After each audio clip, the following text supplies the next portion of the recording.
Gusto kong mag-thank you sa lahat ng dumating. Although, hindi tayo pinagbigyan ng panahon, medyo masungit ang panahon. Pero thankful pa rin ako sa inyong lahat na pinaunlakay niyo yung invitation ni Eunice na nakapunta kayong lahat kahit na nababasa kayo sa tent at ano yung ulan.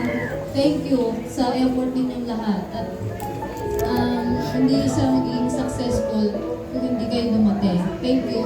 Thank you very much sa inyo. And yung message ko kay Eunice, alam naman niya kung ano yung mga palagi kong sinasabi na kung meron mang isang bagay na gusto kong maano sa kanya is yung kapag halimbawa nahihirapan na siya, yung i-open niya sa amin, yung pagsabi siya. Minsan kasi ano siya eh, nakita ko naman kung gano'n niya kamahal, kung gano'n niya siya kamahal ng mga kaklase niya, mga kaibigan niya. Nakita ko kung gano'n niya siya pinapahalagahan bilang kaibigan. Naging mga problema niya, minsan sa subject, minsan makikita ko na lang siya umiiyak sa sulok, tapos tatanungin ko, "Nak, ano ba nangyari sa'yo? Bakit ka umiiyak?" Sasabihin niya lang, "Wala. Wala po," sabi niya lang sa akin. Pero nagpapasalamat ako dun sa mga kaibigan. Gusto natin sa anak namin is maging maging mabuting tao.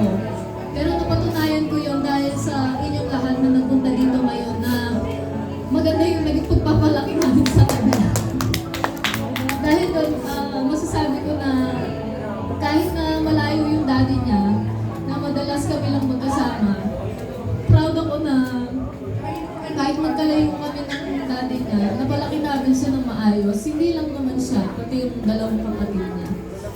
So, kung ano man yung mga napag-usapan natin, pagdating mo ng college, sana gusto namin ibigay sa iyo lahat ng mga gusto mo, ibigay sa iyo lahat ng mga kailangan mo, ibigay namin lahat. Ang hiling ko lang sana, pagbutihin mo pa lalo yung pag-aaral mo, pero huwag kang masyadong pressure, anak. Kasi minsan, mas nahihirapan ka na, pero hindi mo kami kasi is ang safety mo, yung sarili mo, kasi madalas na medyo napapabayaan yung sarili niya. Kayo witness kayo kasi di ba hindi siya mahilig kumain? Ayaw niyang kumain. Pag hindi pa siya natatapos sa ginagawa niya, talagang hindi siya nakain kahit anong pilit.